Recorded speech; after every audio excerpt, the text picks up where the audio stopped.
I think a lot of folks that are at this point, there are probably a lot of real estate agents and small business owners. They're like, man, you said 0 to Curator.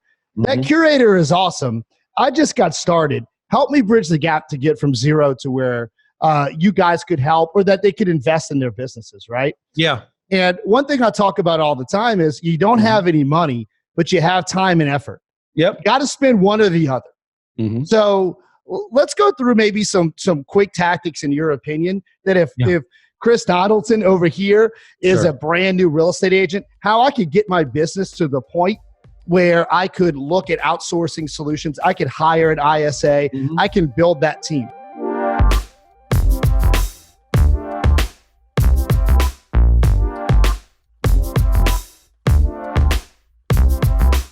What's up, guys?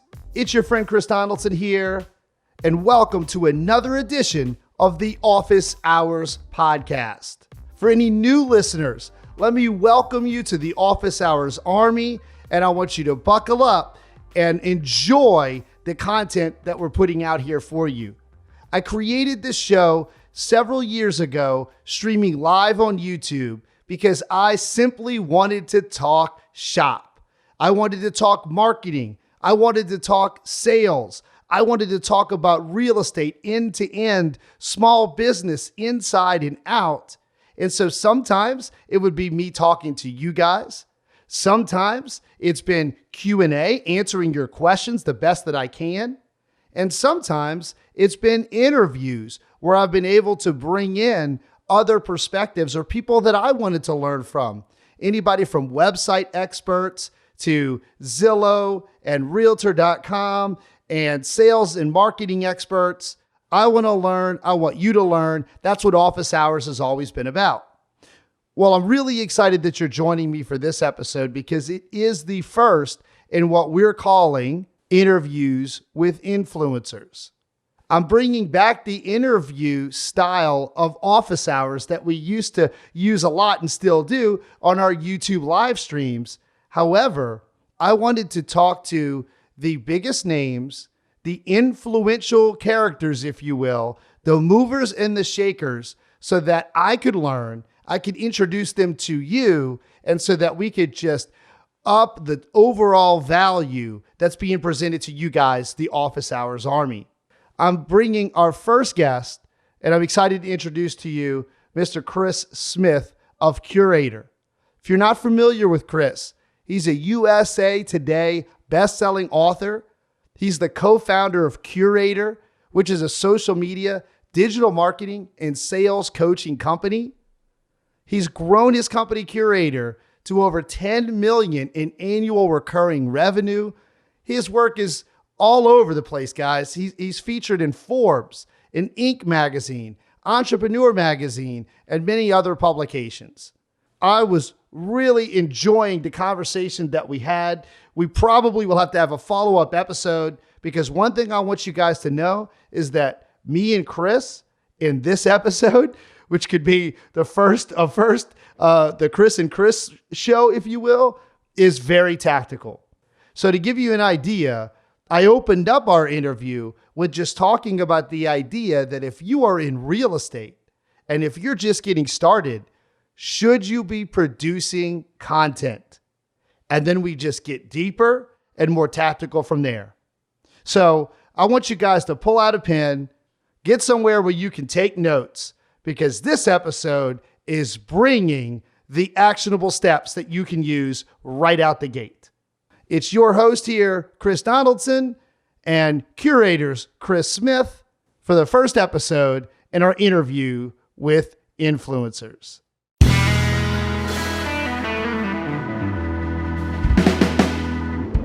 I am joined here by Curator co-founder Chris Smith. He is the co-founder of one of the fastest growing companies in America. And quite frankly, he's the guy that got me on the internet. And I don't even know if he knows that yet. So I'm really excited to bring him to the Office Hours audience. Guys, say hello to Chris Smith. Chris, say hello to the Office Hours audience. It's really good to have you as a part of the podcast. What's up, Chris? Thanks for having me. Pumped to be on. Great name. You've got a great name. I appreciate that, man. It's in my office. So you put a hashtag in front of it, start trolling Twitter, and get to work. I meant Chris. Yeah. Well, office hours and Chris, both perfect. Yeah, people need office hours. They need that window to come in and learn and to sharpen their axe and, quite frankly, ask people smarter than them what they should be doing. There's no question. I mean, listen, I'm going to start with a little bit of flattery, and I just want to make sure that you're aware of really you guys and putting everything out there, whether it's for your clients, potential clients, for lead gen, or just putting out the information. Office hours, really, I've actually made the joke, it's like zero to Curator. Mm-hmm. Because as a real estate school owner, I'm at that first step, right? I'm at that first initial part of the process that everybody has a lot of misgivings about. Becoming a realtor is really easy. Mm-hmm. Depends on the state, depends on the purpose, but okay. But once they get out of school, there's a lot of getting a license is really easy. Yeah. Sometimes being a real estate agent is rarely easy, but you're right. That perception, that it's 2 weeks in a Groupon is just very misleading. There's no question. I tell people, you'd be amazed at the amount, just from office hours alone, Chris, the amount of emails, the amount of people that we've impacted, the amount of stuff that we've done, just helping folks get over that hurdle. Because I know a lot of amazing agents that make a lot of money that struggle with test taking and all that BS they make you go to get a license. But in any event, I don't know how you did it, but in 2013, I ended up on your email list. And I was trying to figure out how I did. And I think it was all the way back when you guys were starting Water Cooler. Yep. So I'm like a Water Cooler OG. And I just cheers, baby. Cheers. Dude, yeah, absolutely. Just water in the middle of the day, but cheers to you. Yes. And I understood and was sad when you guys shut it down, but you guys got me thinking about how important it was to connect to your audience. So I started this show, Office Hours, just talking to folks that are preparing for their test. And instead of clicking closed, I clicked open, live on YouTube, rock and roll. And, the experience of that was easy for me, and probably the same for you, in that when you turn that camera on and it's live, you can't fake it. So you can put out authority, right? You're not reading from a script. You can't edit out all the bad parts. Live is easy. So you guys started from the trenches of when live was super early. Yeah. And, I used to watch that show religiously. I used to do as much as I could to support you. In fact, thank you. My first question for you is, I even went to Excellence. Wow, I love it. That's early days. And we met briefly for just a minute. You were running around like a chicken with your head cut off. Of course, you had so many things going on. Sure. But I remember when I met you, and I was at Excellence. The next year, you guys went to client only. So my first official question is it my fault? Yes, Chris, it was your fault. I got a lot of complaints in the feedback that there was this guy running around who wasn't a client. No, you know what it is, man, is we have a very special community, and it's a very interesting culture at Curator, because I almost would, if I had to come up with an analogy, it would be sort of like, we're like the people that moved out west, looking for something different, looking for something new, looking for something better, looking for gold, right? Like we are sort of literally, we try to pioneer and innovate and create the trend, not follow the trend.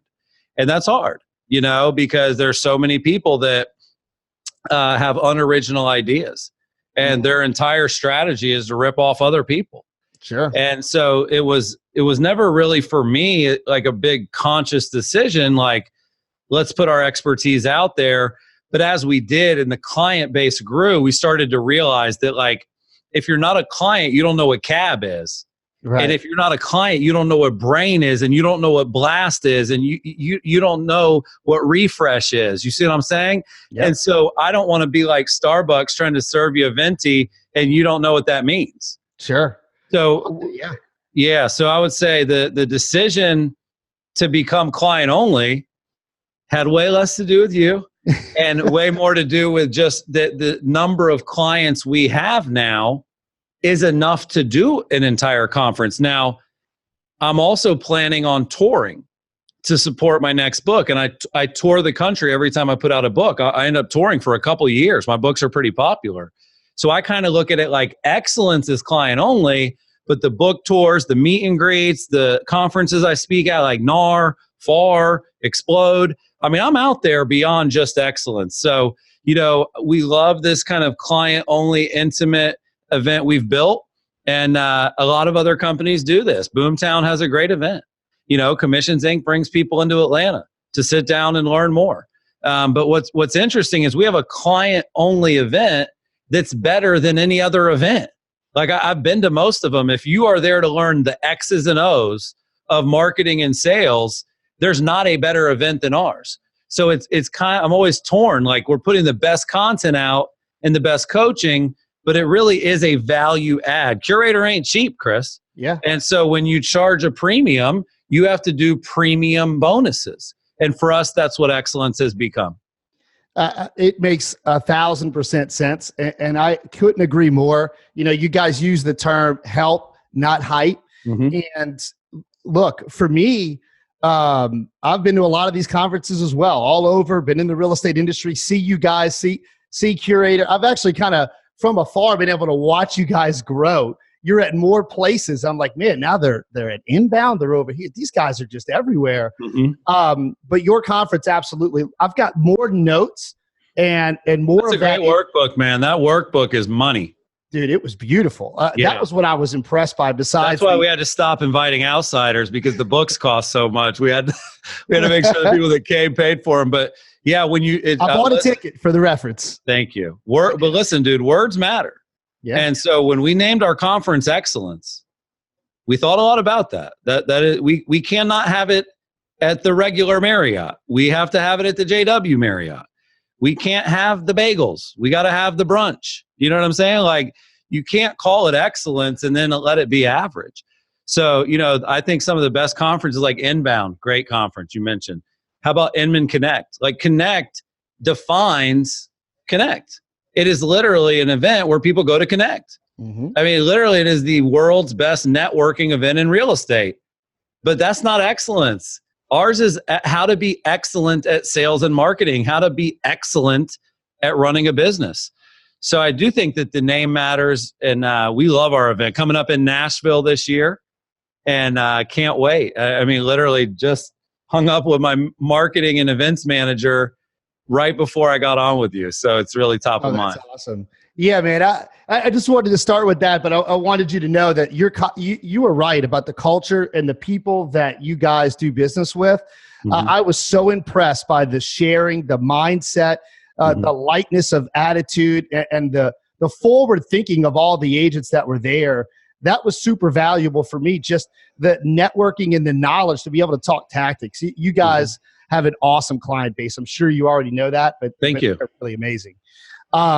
So let me start with kind of the simplest question, because if I'm going to talk to you, I thought about this for a minute, and I was like, man, we could go super basic or super advanced, and I could provide just as much value, but also selfishly get as much out of you as possible. Sure. I wanted to start with the simple question, which is, when a realtor's brand new, somebody that's getting into sales that's brand new, do you think producing or distributing content is essential in today's day and age?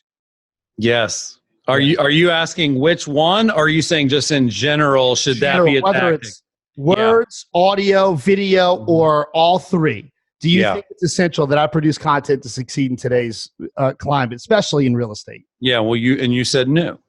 So when you're new, the answer is 100% because all you have is time. Right. And typically the new agents have more time than money. That's right. And so the ability to write a blog or to publish a anchor podcast or to put something on Spotify or to, have a Facebook page or an Instagram account, think of it kind of like in Google, right? You've got the organic listings and then you've got the paid. And in a perfect world, you just write a check and you just say, hey, when people search real estate agents in Orlando, I want to be number one. But unfortunately, you're not going to be able to afford that. A company like Zillow is going to outbid you. The top agent from down the street is going to already outbid you. And so I think of social media as sort of the organic results, right? It's sort of like with SEO, if you publish content and you build your site the right way and you do it over time, you start to climb. And social media is no different. Now I would say a mistake I see is trying to do everything everywhere before you've done one thing really well. So what I talk about in my book is like for most agents, Facebook is the internet. Facebook is the best CRM tool you'll ever invest in. Facebook is the best one-to-one messaging tool. Facebook is going to be where you're going to get the most live viewers of any kind of video that you want to do. If you do decide to be a blogger, where do you think your traffic's going to come from? So I agree that creating matters, distributing matters, but I'm not as quick to say do it all everywhere. Right. I think you kind of got to go a place at a time. Like we really invested in Facebook and YouTube, like you said, early. Mm-hmm. We were doing Google Hangouts back when they crashed every time, basically. And even before that, we'd have to switch from a Google Hangout to a GoToWebinar. Right. Because Zoom didn't exist. Mm-hmm. Be Live. I see everyone using, now we have Wirecast. Like this is like a fancy camera. I got lights and an expensive mic, but we built up to this.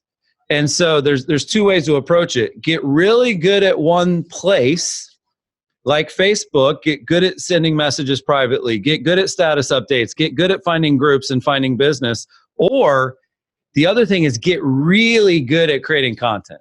Mm-hmm. Because the heart of what we teach is called CAB. It's actually CASE, Mm-hmm. CASE, create, advertise, social, email. And the only thing that goes into the ad and the social feed and the email is the thing you create, right? Mm-hmm. So I think what people should probably spend more time on is the original idea, the thing they create. And then a lot of people, this is crazy to me, Chris, they will literally write something really great or do a podcast really great or put a video out. I had a call yesterday with a client. I mean, this guy's making award-winning videos, but no one's watching them and they're not helping his business. So the what we call the post-publish strategy. Right now, people put 80 or 90% of their time into the creation, and then posting it everywhere is the afterthought. Mm-hmm. We put as much time into what we call the micro copy, which is how we're going to position and promote it everywhere, as we do into the content we're actually promoting. Mm-hmm. Another tip, if you're using Facebook Live, or if you decide Facebook's a really great medium for you and you start writing longer form content on Facebook, you can backwards blog that. You can backwards Insta that. You can backwards turn that into a story, right? So you can kind of look at Facebook or Instagram or YouTube. You can pick one place, and that's going to be where you publish your original creation.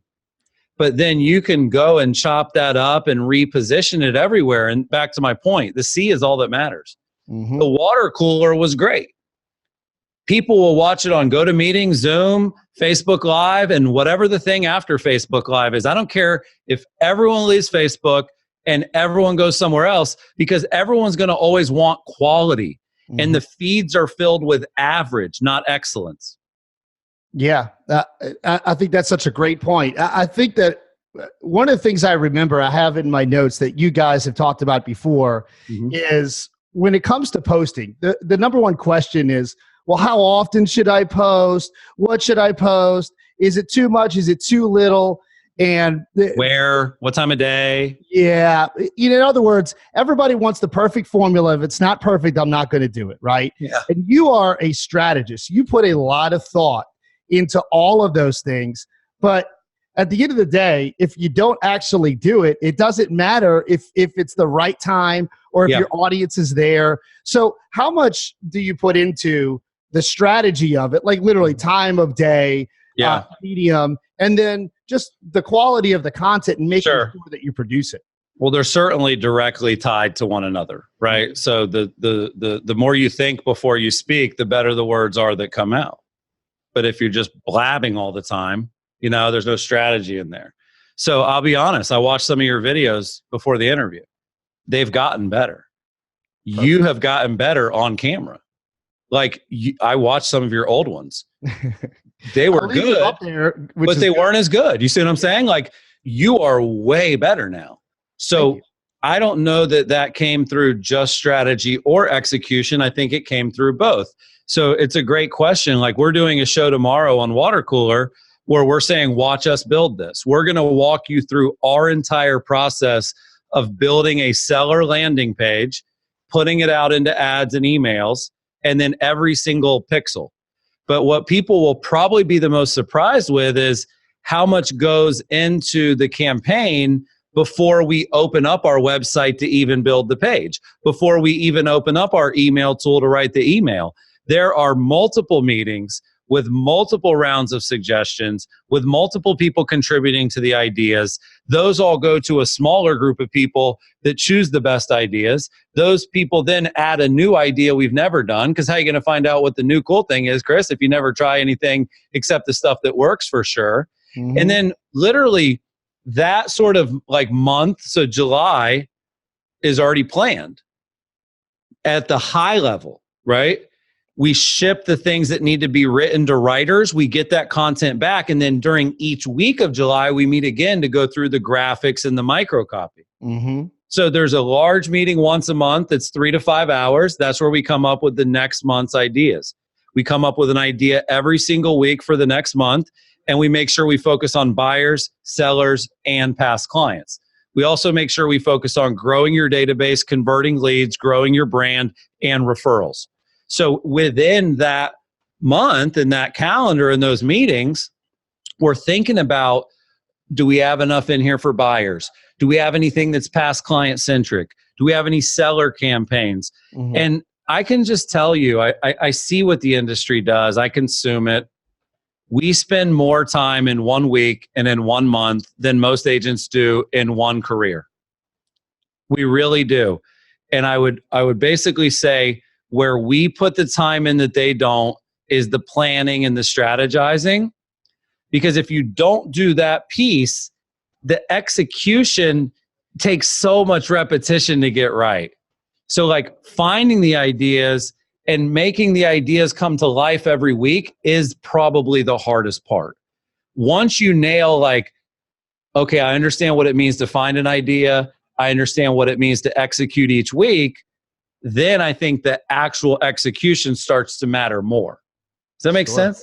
Oh, no, it does. Absolutely. In fact, it's one of the first lessons that I learned just doing my show was like, man, okay, so not only do you have to come up with the content and perform the content, but then there's all of the strategy that goes into getting people on the live stream and everything it takes to do that. Then the distribution afterwards, it became its own full-time universe. Yeah. And how about growing that audience? That's right.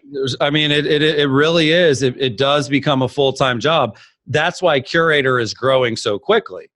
Because what we're doing is we're actually writing and creating all of the content every week for every client. You know, and there's no shortcut to that. That's why we're not disruptible. Yeah. Because the only thing you can do to disrupt me is have your own marketing meetings, write your own articles, come up with your own graphics, your own angles. And I know I'm better at that than most people on the planet. That's my blue ocean. Right. That's my unique value to the world. And so I've really been able to take what I'm the best at and turn that into a product that scales, which is incredibly difficult. You know, even for a real estate agent, what I would like kind of, if you're trying to figure out what it's like to run Curator versus be a realtor, imagine if you had 850 listings right now and all of them thought they were the most important client. Like no one could do that. That's who we are. It's not easy. Yeah. So that is why we do excellence and like, you know what I mean? We're just like you guys in a way, trying to convince the person that bought from us that we're worth more than the cost. And this is not a one and done thing at Curator like it is for a transaction for an agent where it begins and ends. We're trying to create lifetime value. Yeah. We have clients that have given us $140,000. Yeah. And we have clients saying $1,200 a month? No way. Like, you know what I mean? So you got to kind of balance all of that and figure out what the right fit is. No, I think there's so much there. And I think part of it, You touched on one thing that I think is incredibly important about why your company is growing so fast and what you guys do that's so valuable is that content engine. So not only do you have the service, the distribution, the strategy, the coaching, but then the assistants that create that content. That name Curator obviously wasn't by accident. Yeah. And we choose the best tools. We choose the best tactics. We choose the best words. And that's what a curator does. They choose the best art for a museum. So not everybody even knows what this word means. I usually do this because it's almost always on my shirt today. I got my Eric Thomas shirt on, so I'm not rocking it. But yeah, you're right. It's not an accident. You know, it's funny. If you look at our logo, and I appreciate you being a big fan, I can tell you are, based on the questions you're asking and the stories you're telling. And that always means a lot to me because I do a lot of interviews, and half the people are doing it because they think it'll help them. And I can tell you genuinely like what we do, and that means a lot to me. But if you look at the Curator logo, actually, give me 1 second. This is a good Easter egg. This is something a lot of people don't recognize. We showed it at our conference. You might have been there. If you look at our logo, the C has an upside down keyhole, and the C is a speech bubble. So we actually created that logo because the key to conversions is having conversations, and we work with real estate clients. So having the keyhole was sort of like a subtle homage to them. So I mean, when you talk about strategy and thoughtfulness, like I read this article one time that like Sammy Davis Jr. spent 4 hours picking out his outfits. When you are obsessed, you can't help yourself. Yeah. You know, when you're 7 years into a startup and you're obsessed about every detail, about every decision, you're doing the right thing for a living. Yeah, no question. I appreciate you pointing that out about the logo. That's beautiful.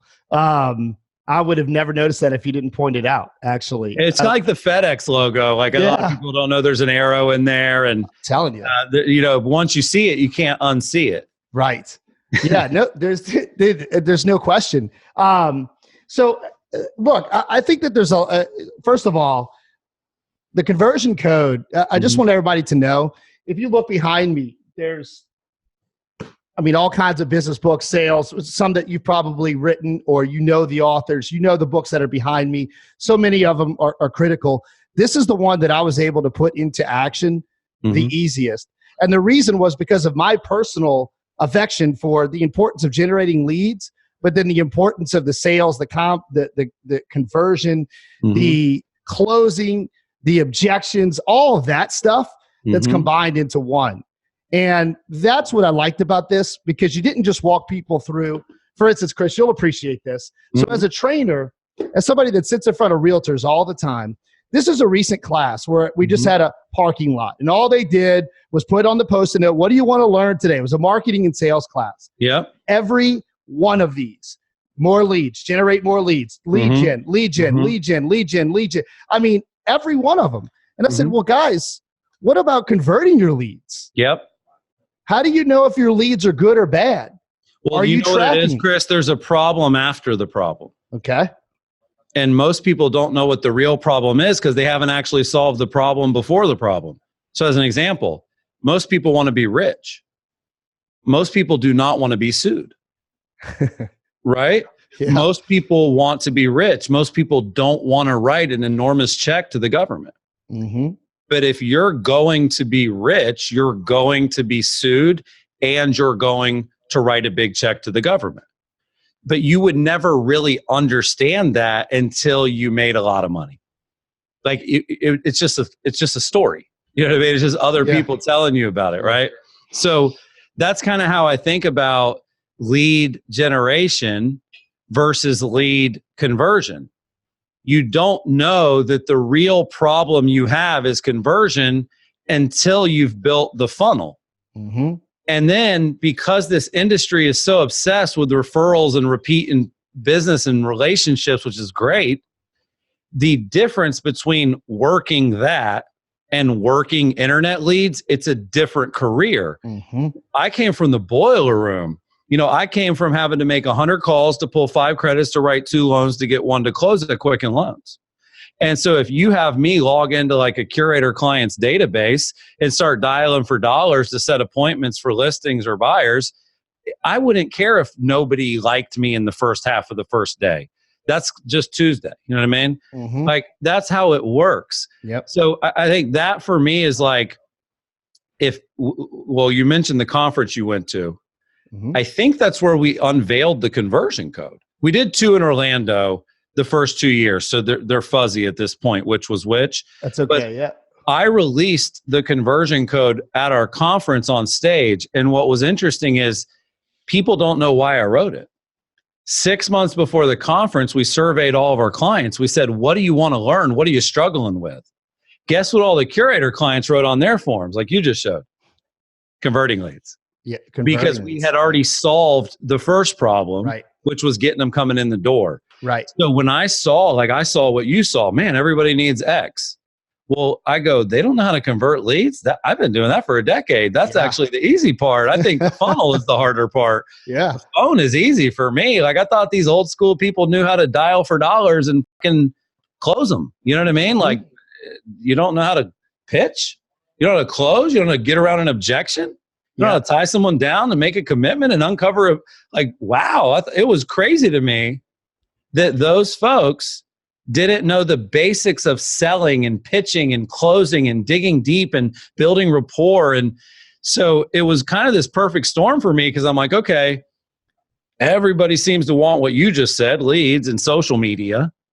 But I know that once they do crack that code, they're going to want what I know the best, which is getting on the phone and turning those people into a customer at the highest rate humanly possible. Comes through a combination of systems, tactics, scripts, right?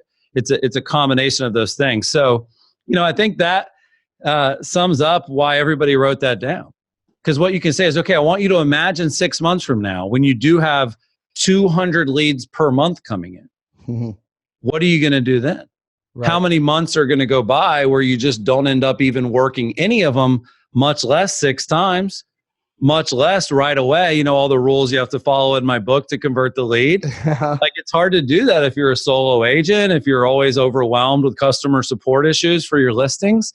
So this is a big part of the reason, Chris, that the ISA role has really exploded. It was invented by Salesforce. They call it SDR. Mm-hmm. Real estate calls it ISA, sales development rep. They don't make the sale. They develop the calendar for the salespeople. They develop the appointments. So in real estate, we call it an ISA, like an inside sales agent or an inside sales assistant. And their entire job, I've got Rich and Charlie and Amber, they're doing it right now. Yeah. Their entire job is to go through the database of leads, to figure out the real ones and the fake ones, and to pre-qualify them to then do a real appointment with the sales rep that does the full demo. And a lot of our clients have taken on that same model for themselves. There's ISA companies. Yeah. A lot of people are bringing ISAs on board. So I think ultimately the nice thing is if you're watching this or listening to this and you're thinking, man, I suck at both. Let me give you some solace. You can buy leads and you can hire help. The key is, are you going to do the right actions to get your income and business to a level where those are then possible? Think about Gary Keller, millionaire real estate agent. He doesn't say to be a solopreneur forever. He says, once you start making money, get an assistant, have them do this. Once you start making more money, get a buyer's agent, have them do this.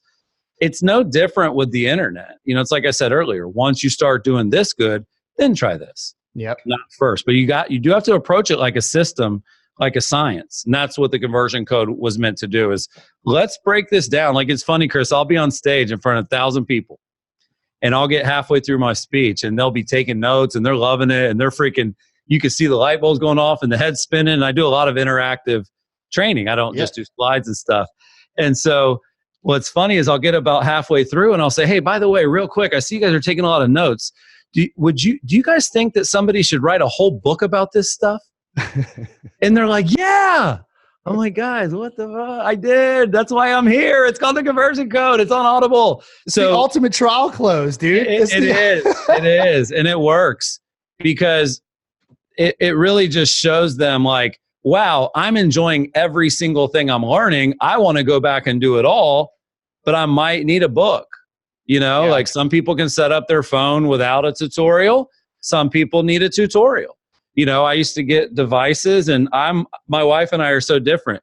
She gets the device, throws all the paperwork away, and starts pressing buttons to figure it out. I like to read the manual. I like to look at the IKEA instructions and go step by step. And so because that's how I learn, that's how I teach. Yeah. And that's what came out. It's a textbook. If you look at the back of that thing and go to the index, you can just like SEO, it takes you right to the page. Landing pages, right to the page. ISAs, what we just talked about, right to the page. Like my goal is actually, I'm going to be going up to NYU to teach a digital marketing class at NYU based on my book. And my goal is to get the conversion code turned into a course for university credit. But I have been hiring millennials from UCF left and right. They're the ones you mentioned earlier. You can get our help to do all the marketing. Mm-hmm. So we will create all your marketing.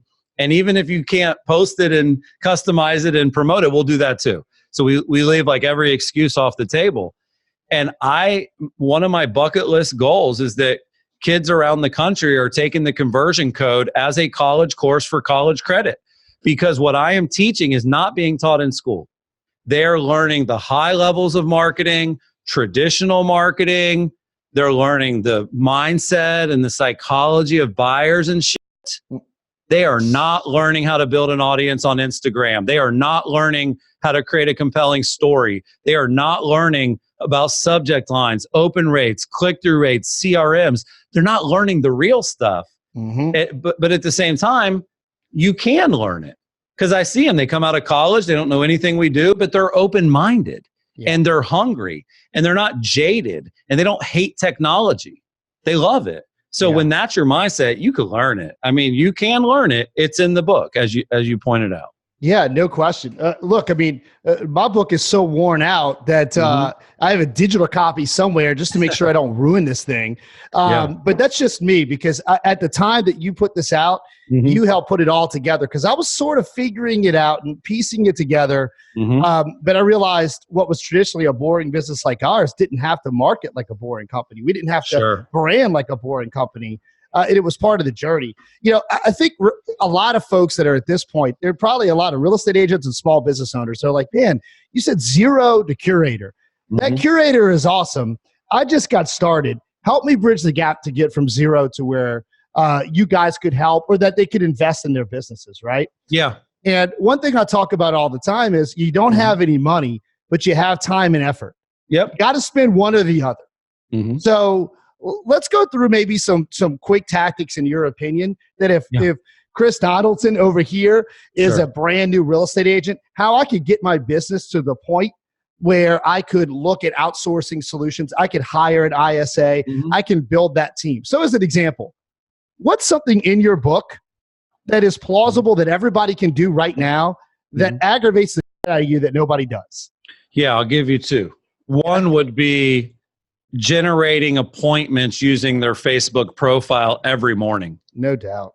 So you have so many friends and connections on Facebook, and you can see if they're freaking logged in or not. And so many people post and they go in groups and they comment and they like stuff, but they don't do what I call dropping a line in the pond every morning. So I have a thing in the book called the 3-3 technique. You start every morning by choosing 3 contacts that you're already connected to, and you send 3 private messages. And I even say what to say, but I'll summarize it. Hey, I'm working on a project at work and I would love to pick your brain. You have a few minutes later today. And we did some math. I'll crunch the numbers here. So let's just say you do this Monday through Friday, typically the response rate is 2 out of 3, same day call. The other one is usually just, hey, I can't talk today. It just pushes back. Because remember, this is the people that know you, they like you, they trust you, they're already connected to you. It's not a lead.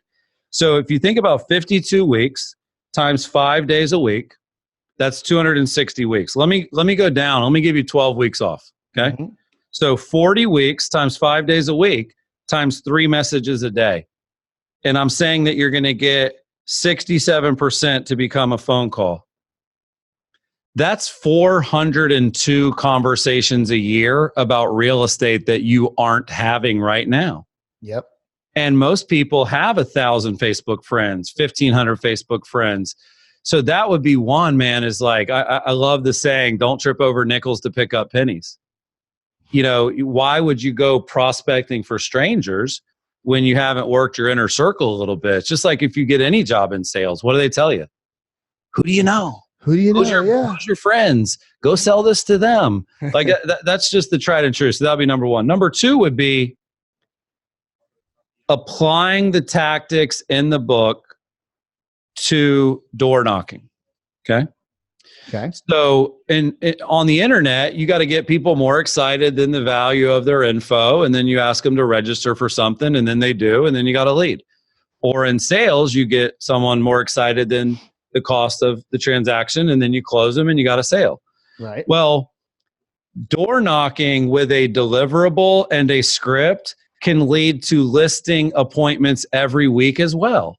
So there's this dude, he walks through my neighborhood, a little short dude, a little older, got a bald head, works for Keller Williams. Like, first of all, I'm describing him. Uh-huh. How many realtors do I have no clue where they work, what they look like, or which neighborhoods they're focused on? No question. Yeah. So every month, he prints out a list of every home that has sold in our neighborhood for that sort of preceding 30 days. He breaks it down, you know, the address and the sold price. Nothing fancy, man. Let me tell you, shit is not fancy. Okay. So he comes to the door and he knocks on the door. Hey, how's it going? Good. He goes, hey, I have a list of all the homes that sold near yours in the last month. I said, thank you. He says, are you selling your home soon? I said, no. He says, awesome. And he walks away. Okay. Now, the reality is that I bet every month a couple people say yes. Yeah, we are selling our home soon. We'd love to chat, right? So just the numbers game works in his favor because he's not focused on 100 internet leads. He's focused on 100 homes in a neighborhood he wants listings in. And then he just keeps hitting them every month. He's good at being bored, right? Yeah, sure. People that are bored, like the water cooler you mentioned, you loved it, we ended it, we brought it back. We don't have any better ideas. We just got to be better at being bored with this one, right? Repeatable. I tell my guys all the time, sales is about skill, mindset, and effort, right? So the effort piece this guy's doing. Now, what he should do though, is he should just take a couple of the things in the conversion code and change the script. That's all he should do. Yeah. Instead of saying, are you buying or selling your home? It would be something more like, hey, how much would you have to sell your home for to move out of it next weekend? Yeah. And at least have a deeper conversation than oh, you're not cool. Oh, you're not cool. But my point is, even that works. Like, think about when you go into a department store. Hey, Chris, are you looking for anything special? No, just browsing. Hey, next person, you looking for anything? No, just browsing. They hear no. The 74th person says, I need $1,000 suit by tonight. See what I mean? Yep. But they get paid to say, do you need help? Do you need help? They get paid. Right. They know that it's no's. So the thing I don't understand about realtors is like, going into this industry that 95% of the people in your world are not going to do a deal this year. Yep. But you talk to all of them like they are. Right. That's such a great point. A couple of things related to everything that you just said. First of all, when you're talking about Facebook, I use the sports analogy. I'm a big sports fan. And I talk about your sphere of influence as your home games. And everybody's focused on the away games, the prospects over here, the leads that you've got to pay for. The space out here. They complained about Realtor.com or Zillow or Google or anybody else. And I'm like, well, has every person on Facebook like heard directly from you that's on your friends list at least this year? Or how about ever? Do you even know who's on your friends list? It's amazing to me. They're not even winning their home games, but they want to win this championship of surviving as a realtor and being successful. Sure. And the second one is related to what you just said is the idea of that little dude that you just talked about, the agent. If you take that effort and you combine it with a purposeful conversation where you're really interested in what the other person has to say, you're actually interested you could begin to build, for instance, Zillow's Make Me Move feature. Mhm. That's you doing it in words before they can get to Zillow, right? Exactly. Yeah. That's exactly right. And that's my thing is I'm a very solutions-based person, and I think the best salespeople are. Mm-hmm. The salespeople that never break through or kind of have an average career, not an excellent career, they complain and they don't have a solution. I remember when I was working with Top Producer back in like 2010, it was the first time the Zestimate was coming up. And so people were pissed. Real estate agents were, this thing it's still inaccurate. But back then it was just like a one-sided coin flip. It was just really inaccurate. Well, if a consumer goes to Zillow and sees that their home is worth $80,000 more than you say it is, who do you think they want to be right? Right. There's nothing wrong with them hoping that's right. There's also nothing wrong with you explaining why it isn't. Yeah. But the funny thing is we would ask agents, hey, has the market changed, and has marketing changed, and have you changed?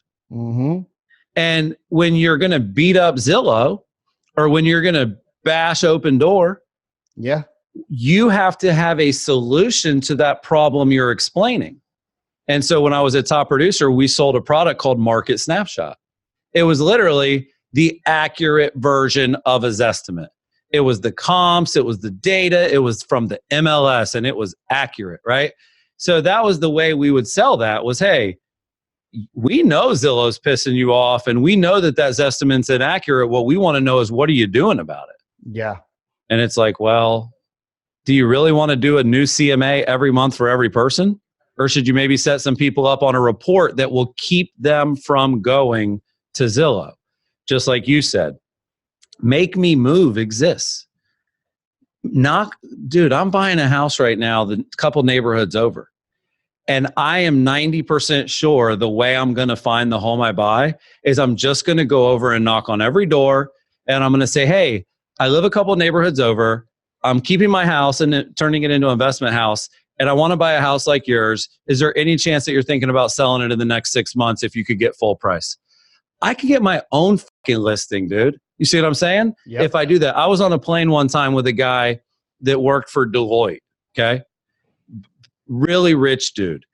And he was buying a $2.5 million home in Detroit. He said he called the Sotheby's agent. He called the Christie's agent. He said, hey, there's two things that I need. If the property has these two things, I want to go see it. If it doesn't, do not try to tell me we can build it. Right? And it was an in-ground pool and it was a tennis court. Yeah.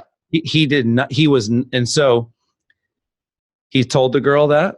He said, hey, go check it out. What do you got? She came back. She said, unfortunately, there's no listings right now that match that. He said, what are you talking about? There's 22 homes that match that in the area. She goes, no, there's not. There's no homes for sale. He goes, ma'am, I went on Google Earth. I zoomed in over all the houses and I printed it out. And there's 22 that have a pool and a tennis court. Go knock on their door. One of them's for sale. When you're rich, everything's for sale. Yeah. Right? Yeah. No, 100%. And that's just somebody that doesn't understand their clientele, first of all. And second of all, you're complaining about a Zestimate when you don't understand it. You're going in Facebook groups bitching about Open Door, and you don't even know what door is opening and where it comes from. Yep. I mean, somewhere in here, I got Zillow's book. You know why? Because I wanted to know what Spencer had to say about this estimate, the guy that co-founder of Zillow. Sure. In here, as you probably know, he has a blurb to his own son that wanted to get into real estate about the power of the Zestimate, and if it's inaccurate, how it's going to be a helpful conversation tool for you as a realtor. This is the guy that co-founded Zillow, the company. Advice to his son. It's incredible. That's a fastball down the middle. Right? If you were at Quicken Loans in those days, that's somebody calling you that clearly is qualified, is under contract, needs a loan approval today. But there are still realtors that when somebody brings up the Zestimate, they see it as a threat instead of an opportunity to display your expertise. That is a fastball right down the middle. Yeah, and the thing is, if people like Zillow and you can't change that, it's really not a good idea to position them as the enemy because you're the local commission sales dude. Now, here's the funny thing. What people are not willing to do, because you mentioned strategy and sort of thinking through what to do with your marketing. Who that's watching this has written a in-depth explanation of how Open Door works and the pitfalls that come along with it. Bingo. Who here has created a landing page or a home value page that explains in depth the Zestimate, the algorithm, and how Zillow themselves say you're best off to get a CMA from an agent, not this? So like that is something, you're right, that they complain, but they don't take action. And I would say that's probably, if I look back at my last decade of what we do here, we're just executing while everyone else is conversating. Sure. Like we have a core value, debate it, then do it. Like we're not really that interested in having conversations for the sake of them making for good Inman articles, right? Like we want to debate things, but here's my bigger point. Why do people love the Zestimate? And why do people seem to be drawn to the concept of Open Door? And what about those things can you look at unbiased, unemotionally, and say, there's a reason they're growing? Like giving people access to what their home's worth without having to speak to a person is clearly a winning idea, right? Yep. Doesn't mean it's accurate, but it means the idea won. Same thing with Open Door. The idea of selling your home in one day with no showings, like that is incredibly appealing. And so that's exactly what we started saying is like, okay, well, if we're in a market where time on market's less than a month, that might not be an instant offer, but wouldn't you like to get a nearly instant offer at full price versus an instant offer below market value? And most of the markets in the country right now, the days on market is not really that astronomical, you know? And if you were to just ask people, would you like to sell your home today for 80% of what it's worth? Or would you like to sell it 3 months from now for 103% of what it's worth? Unless someone is desperate, they would never choose option A. Mm-hmm. But when there is marketing in the news feed from these other brands that is putting down the way you do business, you better fight back. You got to do something about it. I'm getting the letters in the mail from Open Door. I'm hearing all the, I mean, Zillow and Open Door are in Orlando in a major way. Yeah, you're in a test market, which is unfair. You get to see them working. I see them working. Like one of our clients is now handling the leads that don't end up selling their home to Zillow. And she's getting seller leads from it. Sure. So that would be a good example of like, while a lot of people complained about Zillow, rightfully so, she embraced it. She got to know the people that work there. And now she's going to be managing all the overflows. Guess what? They ain't buying very many homes. Yeah. So there's actually way more listing opportunities than there are homes they sell. I don't know what the future looks like, but I know right now there's opportunities off the back of that. Same thing with iBuyer. If you know hundreds and thousands of people are inquiring about an instant offer, and very, very, very, very few of them are getting one and accepting it, we call that ride on the shoulders of giants, because now you can say, hey, have you been bamboozled by one of these instant offers? Like, you know what I mean? Yep. So there's always a sort of way, like, you know, if you wouldn't sell your home to the We Buy Ugly Houses guys in the 90s, then why would you sell your home to the Open Door guys in the 2000s? It's not that different. But my point is, you've got to fight back. Yeah. You've got to swing, because they're swinging. And their goal is a guillotine. Their goal is a humanless transaction, if possible. Well, you know, because I want to make sure that I get this out before, because to the ultimate sales guy that talks sales and marketing, smarketing, if you will, to realtors, you're dead right. And I couldn't agree more. The biggest thing that upsets me is that a realtor is a salesperson. They are being hired to sell a home. Yep. So what somebody is looking at when they're thinking about selling their home is your salesmanship in selling them. And then you're going to turn around. So if you're worried about being too salesy, that's what somebody is hiring. It's the ultimate interview. You're selling yourself as a salesperson. So what the are you good people worried are? The good people are. Yeah, the good, right? Yeah.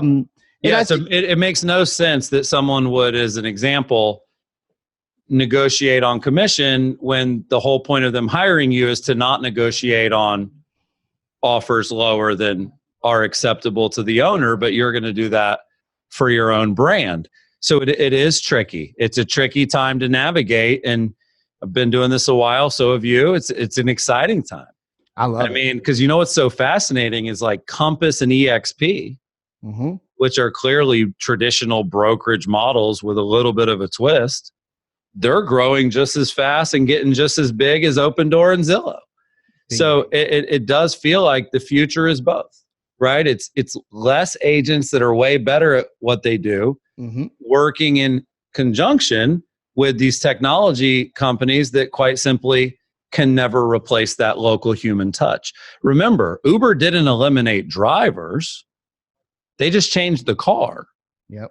There's actually more drivers than ever because of Uber, not less. Now, the taxi companies got screwed, right? Like, I get it. But the actual drivers are still there. And that's kind of how I see this industry. Like, some of the brokerages and some of the franchises seem to be going through some really tough times. But the agents we work with are thriving. Yeah. Their business is growing. Things are great. So anyway, it's a fun topic, but all of that really, as a salesperson, becomes a distraction from what you said. Dial. The industry is going to go away. It's going to go away no matter what you do. So just keep making that money while it's here, my friends. Yeah, absolutely. The way I've described it is simple. We're only going to get placed by AI or robots if you let them, which means the realtor that wants to outsource. Yeah, go ahead. Well, I was just going to say, so you know, I've heard a lot about technology and AI and machine learning and virtual reality, but why are agents leaving Keller Williams for EXP? They're not leaving for better technology or coaching. They're leaving because the math is better. Yep. See what I mean? They're leaving just for like a numbers driven reason. Same thing with Compass. People aren't leaving Remax to go to Compass for no reason. They're leaving because they're going to make more money. They're going to have more money for marketing. They're going to be able to do better work and keep more money in their pocket. So I think we've already kind of went through that era where technology was the reason people would defect and come join you. And I just don't think it's a differentiator the way these companies want to position it to be. The reality is this, Chris. Every agent in the country right now has a CRM, has a website, has an IDX, has a blog, has an email tool, or could go get one in the next 30 minutes. How's it going? So if technology is the answer, why are so many people sucking at using it? It's not the answer. You know, it really is not, but it is completely necessary. You can't do great marketing without great tools. You know, you can't paint a great picture without some good paint. You know what I mean? But the artist and the art is what matters, not the brush, not the hammer. You know what I'm saying? Those are just the tools, man. They're going to change anyway. I went to the American Marketing Association in Chicago. I got an award for the 4 best marketers under 40. And it was Evernote, BET, Loan Depot, and me. Only entrepreneur on the list. One of my best accolades I've ever picked up. Congratulations, man. Thank you. It was great. As you walk through this place, on the wall, they have each decade, and they have this visual and all these graphics of what the marketing tools and tactics were in that decade. And so when you look at it from that sort of global lens of the 40s and the 50s and the 60s and the 70s and the 80s and the 90s and now, the only thing that is guaranteed is that everything changes. 100%. Yeah, that's such a great point. You know, I was going to ask you things like, what's the most common email you get? Because I get asked more than anything else, what CRM should I use? What email tools should I use? What technology piece should I use? It's always the question. And my answer to that is, how many contacts do you have and what are you intending to do with this thing? Yep. It's like, but it becomes a thing. Yes, you have to go deeper. Why? Okay, because most people will say, I need these features. okay, what are the benefit to you of those features in your day-to-day life? Yeah. Are you sure? Like that's those kind of questions people forget to ask themselves. But, people are not asking us that. You already hit the nail on the head earlier. How do I turn the database and the leads into clients? Yeah. And part of it is sharpening your axe, better tactics, better messages, better tools, better tips. But part of it is just understanding that you're not going to convert everyone. And that's okay. I call it now and later, the famous candy. Like I look at the fact that every single person is either going to buy or use me now, or they're going to buy or use me later. And so when you take that mindset, every no, it's actually a seed for later. It's a 6-month follow-up, a 12-month follow-up, and plant enough seeds, you end up with a bunch of plants. Yeah, because look, not everybody's buying or selling real estate today. It's just the nature of the product that you're in. It's not retail. Yeah. It's different. Yeah, there's a good example people can go. I'll give you one last tip here. If people go to Google Trends, google.com/trends, and search like homes for sale, and look at a 5-year period, or search like selling my home and look at a 5-year period. This ain't July 4th, man, like next week. Like this ain't Thanksgiving, Black Friday. Like there are certain types of things like weight loss spikes in January. Wow. Right? Like electronic purchases spike on Black Friday. Oh, what a novel concept. Home purchases and home sellers don't spike ever. Yeah. It's this constant up and down, and you do not know the night my wife and I are going to decide to sell.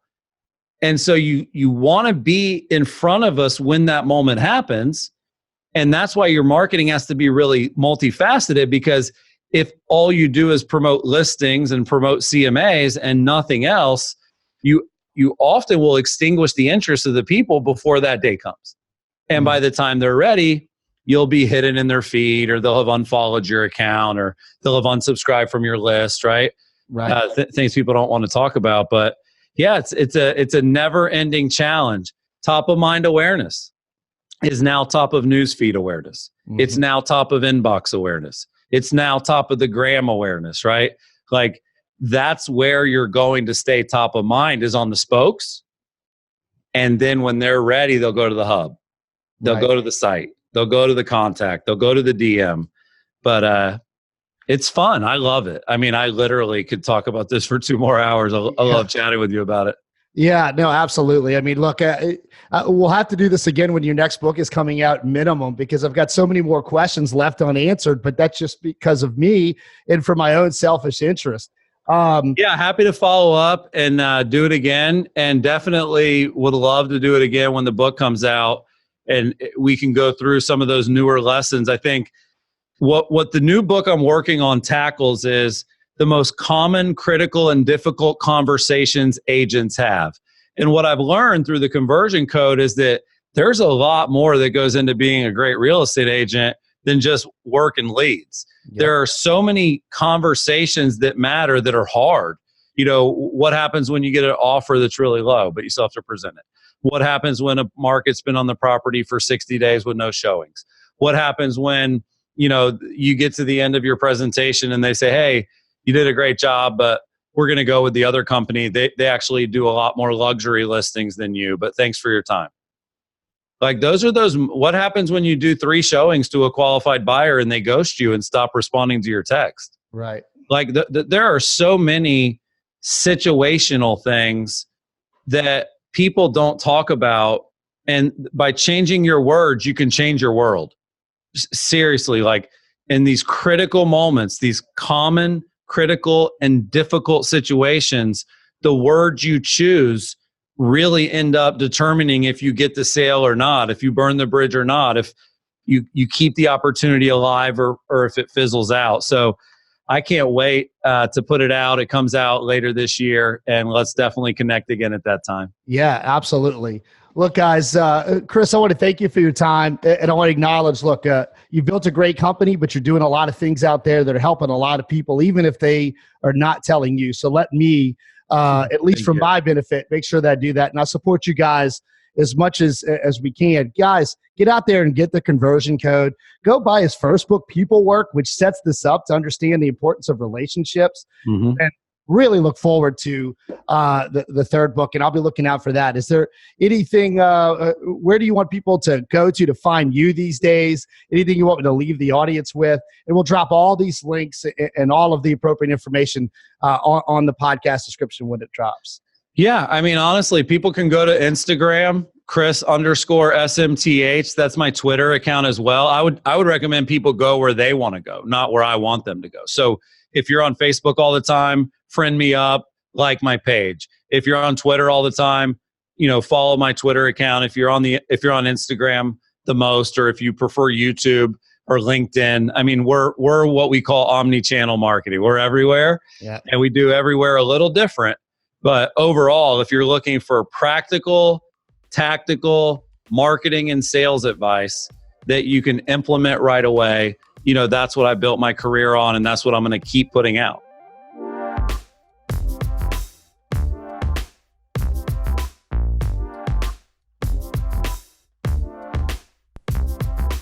All right, guys, it's your host, Chris Donaldson here. I want to thank you guys so much for listening to this episode of the Office Hours podcast. I know there was a lot of takeaways. Feel free to listen to this episode multiple times, rewind it, go back. That's the beauty of a podcast. You can just listen to it over and over again, take those notes, put them into action steps, and let me know which part of this episode you got the most value out of. It helps me understand what you want me to ask and where you want me to go with these conversations as I continue these interviews with influencers. This show is all about you, the Office Hours Army. This show is all about you reaching the success that you deserve. So in order for me to be able to do that, I need to hear from you guys. And so if you're new to the show, or even if you've been listening, I want to encourage you guys is make sure you go to my website at christalks.com and sign up for the email list if you haven't already. Because if you're signed up for the email list, you can then gain entry to the subscriber-only Facebook group. I will be personally engaged in that group. So there'll be follow-up to episodes. There may be links that you can't get from the public production. I'll be doing Facebook Lives in the group to talk to you guys about the various episodes. So take advantage of the community, be a part of the Office Hours Army. And again, the best way to do that is to go to my website, christalks.com, join the email list, and then go over to Facebook, facebook.com/Office Hours Live. That's our Facebook group. Make sure that you request entry. There's no cost, and the community is going to be really ramping it up. So I hope to see you guys there, and I definitely hope to see you on the next episode of Office Hours.